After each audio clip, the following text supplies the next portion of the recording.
In 1999, in the bustling city of Hong Kong, a 13-year-old girl from an orphanage was brought to a police station by a social worker to report something unusual.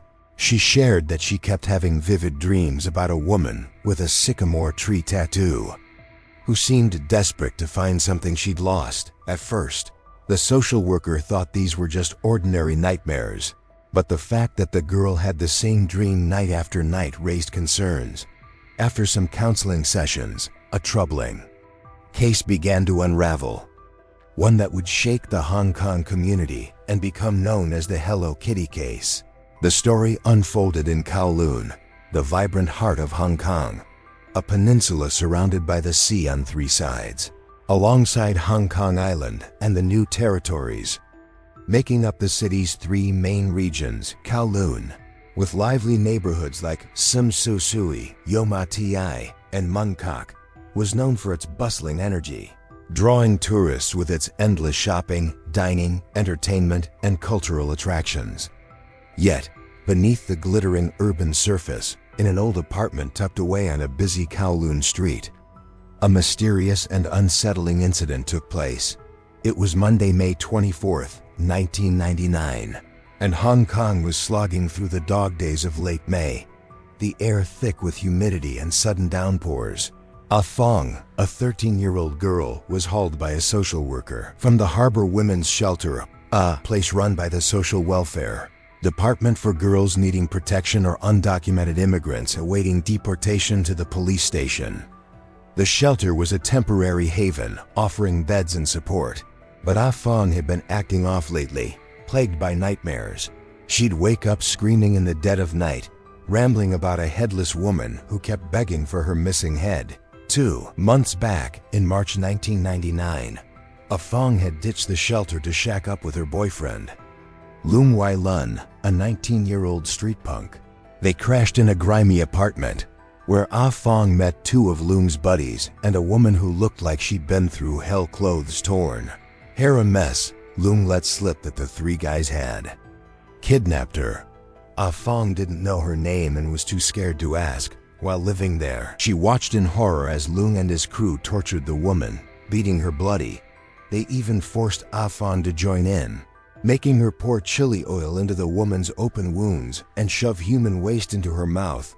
Petrified but powerless, Ah Fong followed their orders. A month later, the woman, broken by the relentless abuse, died. To cover their tracks, the three guys went full psycho. They hacked her body into pieces, cooked the remains, and even forced Ah Fong to mix the cooked flesh into bowls of noodles for them to eat. The trauma crushed Ah Fong's mind. She became a hollow shell, haunted by visions of the headless woman demanding her head back. Fed up with her breakdowns, Loong dumped her and kicked her out. Homeless and lost, Ah Fong dragged herself back to the Harbor Women's Shelter. Her nightmares got worse, her health tanked. The shelter staff noticed her unraveling and grew alarmed.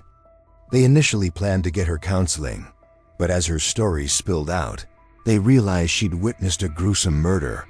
The social workers rushed her to the police station to report the nightmare she'd lived through.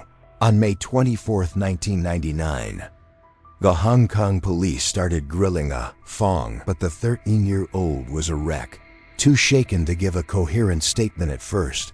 2 days later, she came back to the station, a bit steadier, ready to spill the details. She named the victim, Fan Man Yi, a 23-year-old bar hostess. The culprits? Her boyfriend, Loong Wai Lun, 19, and his two buddies, Chan Man Lok, 33, and Loong Xing Cho, 26. Ah Fong laid it all bare. After brutally killing Fan Man Yi, the trio chopped her body into pieces. Her voice cracked, and her face twisted in terror as she recounted it, barely able to go on. With the cops' gentle prodding, she shakily gave them an address, 31 Granville Road, Sum Sha Sui. The police didn't waste time. They headed to the address. A rundown 5-story building with a basement and 4 floors. Ah Fong said the crime went down in a 3rd-floor apartment, across from where she'd lived with Loong. They wanted to bring her to the scene for the investigation, but she was a mess, pale and trembling. flat out refusing to go upstairs. They left her on the ground floor while a team of officers went up to check things out. Climbing the pitch black staircase, no lights in sight, they reached the third-floor apartment. They knocked, but no one answered. Finally, they busted the door open. A gut-punching stench hit them hard. The unmistakable reek of a decomposing body. Flipping on the lights, they saw the apartment had 6 bedrooms. In the hallway corner, a giant Hello Kitty doll stood out like a sore thumb, a mermaid version, stained with blood, stinking to high heaven. One cop grabbed a metal rod off the floor and poked the doll, feeling something hard inside. They knew right then a murder had gone down and called for backup. When reinforcements arrived, they tore into the doll. It was stuffed with mothballs, the smell choking the air. Digging through the padding, they found a human skull in the doll's head. The skull was cooked, reeking of rot, with blood and half decomposed flesh still clinging to it. A quick check showed the skull was incomplete, no lower jaw, just the upper part and a few teeth. Scattered inside the doll were more teeth and strands of hair. Elsewhere in the apartment, they found more teeth, 2 stoves packed with mothballs, a small fridge, and a hammer. Down on the ground floor, in the building's courtyard, they uncovered a plastic bag stuffed with human organs, partially decomposed, but cooked. The fridge had scratch marks inside, likely from holding chunks of the body. The stoves were used to cook the head and organs, with traces of tissue still left behind. Since the head and organs were cooked, the skin and hair too damaged for DNA testing, identifying the body was tough. The police brought in forensic dental experts. Using a photo of Fan Man Yi smiling, they compared the 2 remaining teeth in the skull to her dental records. The size and position matched perfectly, confirming the remains were hers. Fan Man Yi was born in 1975 and passed away in 1998 at the tender age of 23. Her early life was marked by hardship. Her father, drowning in debt, abandoned the family, leaving Fan Man Yi and her mother to fend for themselves. Her mother soon remarried, but had no interest in raising her daughter. Left without a family, Fan Man Yi was taken in by an orphanage, where she spent a challenging childhood. Time passed quickly, and by the age of 15, per the orphanage's rules, she was required to leave since she had no congenital illnesses. With no home or relatives to turn to, Fan Man Yi was thrust into the world to survive on her own. Lacking professional skills, she took on low-paying, manual labor jobs like waitressing or delivering newspapers, but her clumsiness often led to frequent firings. When she had money, she rented cheap motel rooms. When she didn't, she ended up in run-down, grimy slums. In her youthful impulsiveness, she fell in with a rough crowd, cruising the streets on motorcycles and living recklessly, perhaps driven by curiosity or a desire to escape her struggles.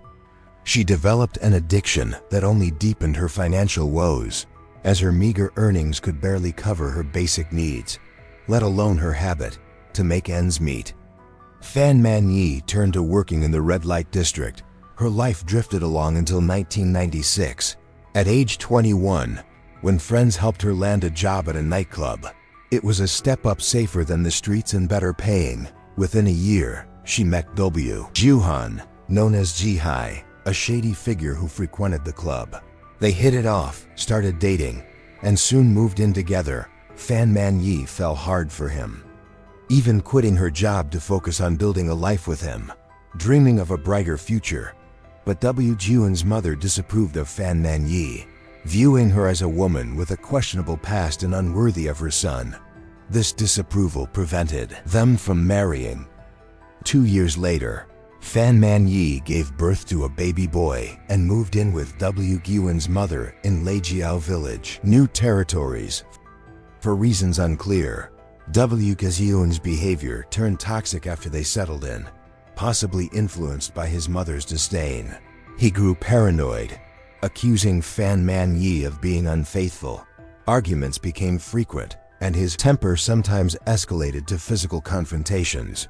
Unable to tolerate W. Juhan's increasingly abusive behavior, Fan Man Yi resolved to leave with her son to protect him from further harm, but she knew leaving would mean losing her only source of income. Determined, she secretly returned to work as a hostess, quietly saving money to fund her escape.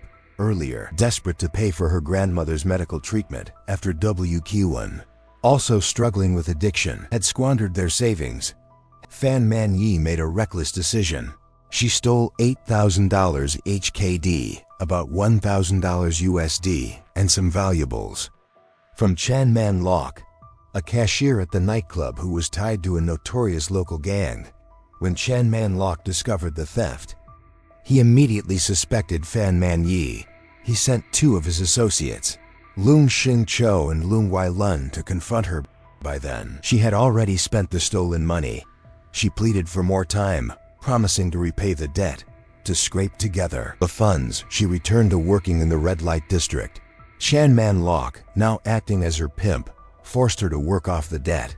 Sometime later, Fan Man Yi became pregnant again, unsure of the father's identity. Her pregnancy made it difficult to continue working, but Chan Man Lok and his associates showed no mercy, pressuring her to keep going despite her condition.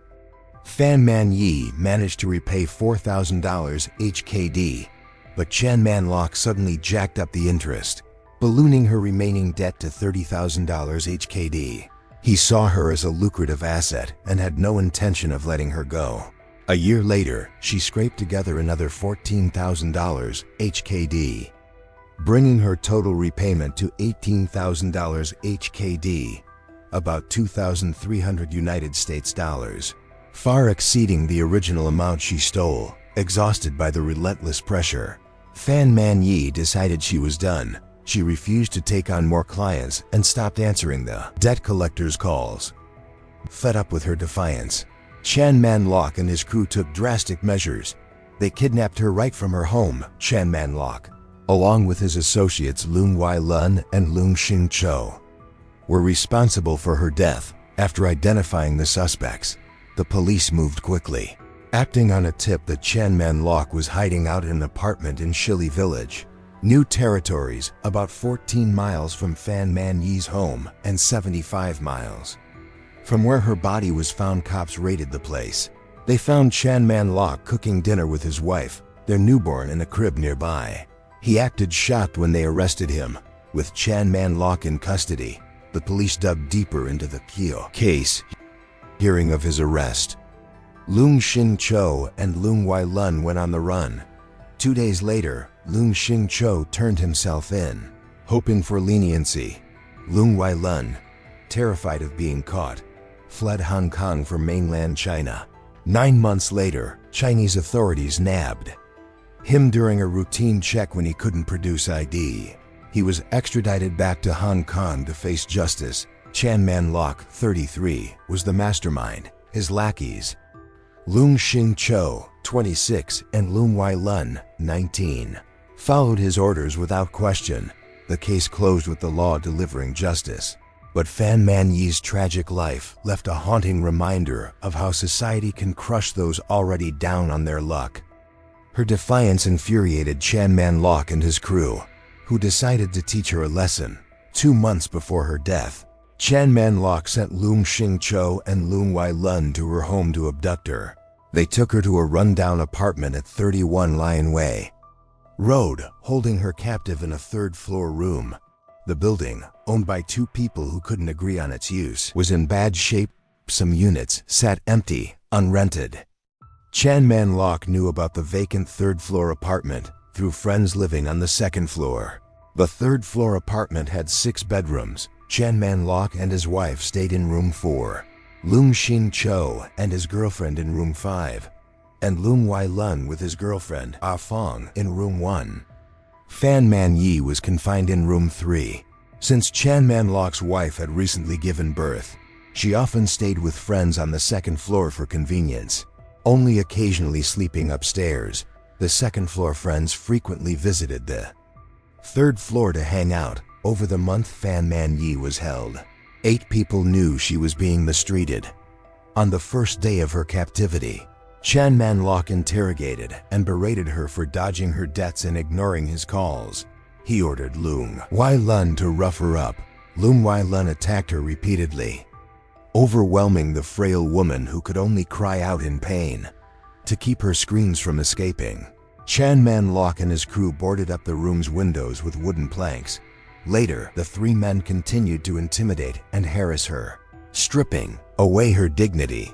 Fan Man Yi was barely clinging to life, sprawled motionless on the floor. Meanwhile, the three guys Lung Wai Lun, Chan Man Lok, and Lung Xing Cho sat around a steaming hot pot, chowing down, cracking jokes, and mocking her suffering. In a twisted moment of amusement, they grabbed scalding food from the pot and flung it at her, forcing her to crawl like a dog to pick it up, humiliating her to the core. When she refused to play along, Chan Man Lok scooped the food off the floor, pried her mouth open, and shoved it in. Fan Man Yi gagged and vomited violently, repulsed. Some of the puke splattered on Chan Man Lok's shirt, and he lost it, dragging her up. He slapped her face repeatedly before pouring boiling cooking oil down her throat. The next morning, while Chan Man Lok was still passed out in room 4, Lung Wai Lun and Lung Xing Cho sneaked into room 3, where Fan Man Yi was held. They kicked her hard, jolting her awake. Then they heated a piece of metal with a lighter and pressed it against her feet until the flesh blistered and bled. They sprinkled chili powder onto the oozing wounds. Not done yet, Lung Wai Lun melted a plastic straw and bottle over a flame and poured the molten plastic onto her feet. Lung Xing Cho pinned her legs down to stop her from thrashing. They laughed as she writhed in agony, warning her that screaming would earn her an even worse beating. The molten plastic fused to her skin, leaving her feet a mess of festering burns. They kept going, using wooden sticks to pop the blisters and rubbing more chili powder into the raw wounds. Fan Man Yi thrashed in pain, her screams mixing with whimpers that echoed through the room. She passed out from the torment. Lung Xing Cho stood up and urinated on her face, while Lung Wai Lun called Ah Fong over, ordering her to defecate into a bowl and force Fan Man Yi to eat it. For over a month, Fan Man Yi endured relentless torture. The three treated her suffering like a sick game. They forced her to take drugs, hooking her on the stuff. She'd scratch at the scars covering her body, and to stop her, they took turns beating her hands with an iron rod. Then they bound her wrists with electrical cords and hung her from a ceiling beam. The weight of her body left her hands swollen and bruised. Chan Man Lok eventually cut her down, ordered her to place her hands on the floor, and smashed them with the iron rod until they were a bloody, mangled mess. A month later, half out of her mind, Fan Man Yi stole some of Chan Man Lok's drugs and got caught. The three ganged up on her, beating her senseless. One blow to the head knocked her out cold. It wasn't the first time, so they didn't care, leaving her limp on the floor as they headed out to hit up a bar. That night, when they got back, they found her unconscious in the bathroom. To check if she was still alive, Chan Man Lok grabbed a pipe and slammed it into her chest. Her body twitched violently. Ah Fong, terrified, let out a gasp. Chan Man Lok and Lung Wai Lun lied, saying she was just overdosing. A bit later, she went still again, not satisfied. Chan Man Lok lit a flame under her foot. The pain snapped her awake. They dragged her to a corner and went to their rooms to sleep. The next morning, Lung Wai Lun woke Ah Fong and told her to check on Fan Man Yi. Ah Fong stepped into the bathroom and found her lying motionless on the floor. Panicked, she checked her chest, no heartbeat, her limbs stiff. Freaked out, Ah Fong ran back to the room and told Lung Wai Lun and the others.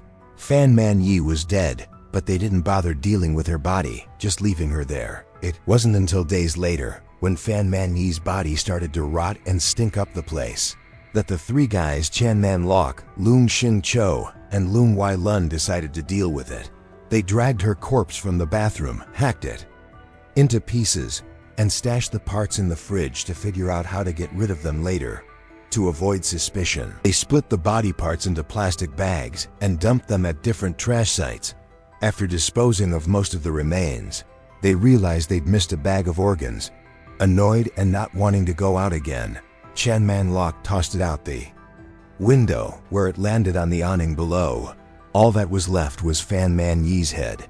Chan Man Lok tossed it into a pot, boiled it for a while, then let it cool. Staring at her lifeless face, he muttered, "Hold still. I'm gonna make you look pretty." He grabbed a mermaid-shaped Hello Kitty doll, ripped open the stitching, pulled out some of the stuffing, shoved her head inside, and sewed it back. Up with the body dealt with, they ditched the apartment, leaving the Hello Kitty doll with her head inside behind. Weeks before Ah Fong's tip to the cops, residents at 31 Granville Road had been complaining about a foul smell. The police checked it out but found nothing suspicious, chalking it up to the city's usual filth. After the case broke open, neighbors mentioned seeing sketchy guys hanging around the third-floor apartment in April and May. Though they didn't know who they were, some heard chopping sounds coming from the place. But with the windows covered, no one could see inside. A year and a half later, the case hit Hong Kong's High Court with a 7-person jury. Chan Man Lok, Leung Shing Cho, and Leung Wai Lun were charged with murder, kidnapping, and preventing a lawful burial. At trial, they admitted to kidnapping and messing with the body, but denied murder. Leung Shing Cho and Leung Wai Lun claimed they were just following Chan Man Lok's orders. Ah Fong testified she didn't see Fan Man Yi die and didn't know the exact cause. The defense argued she died from a drug overdose, not the beatings. The prosecution fired back, pointing to Leung Shing Cho's statement that he saw blood leaking from her ear, a clear sign of brutal trauma. After 2 months, the jury, in a 6-1 vote, cleared them of murder, but convicted them of manslaughter. The High Court sentenced all 3 to life in prison for manslaughter and other charges, with no parole for at least 20 years, the max for manslaughter. No one else was charged. The trio appealed to the Court of Appeal. Chan Man Lok and Leung Wai Lun's sentences stuck. Leung Shing Cho got lucky, proving he wasn't at the scene. Sha Sui apartment when Fan Man Yi died in March 2004. Based on his cooperation and prison behavior, the Court of Appeal cut his sentence from life to 18 years. He walked free in April 2014. But in December 2021, over 7 years later, Leung Shing Cho proved old habits die hard.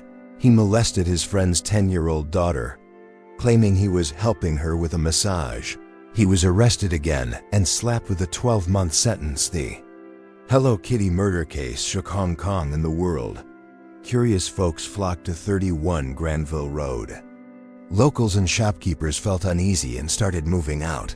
The apartment where it all went down was left abandoned. No one dared go near it. Some claimed they saw weird stuff, like a pristine Hello Kitty doll, identical to the one with Fan Man Yi's head, sitting by a dumpster. Others checked security footage and spotted shadowy figures gliding through at night, not thieves. Just something unsettling that left them spooked. Today, 31 Granville Road has been torn down for new construction. The story of the gruesome murder has faded into obscurity. Few realize that the bustling street was once the site of such a chilling, haunting crime.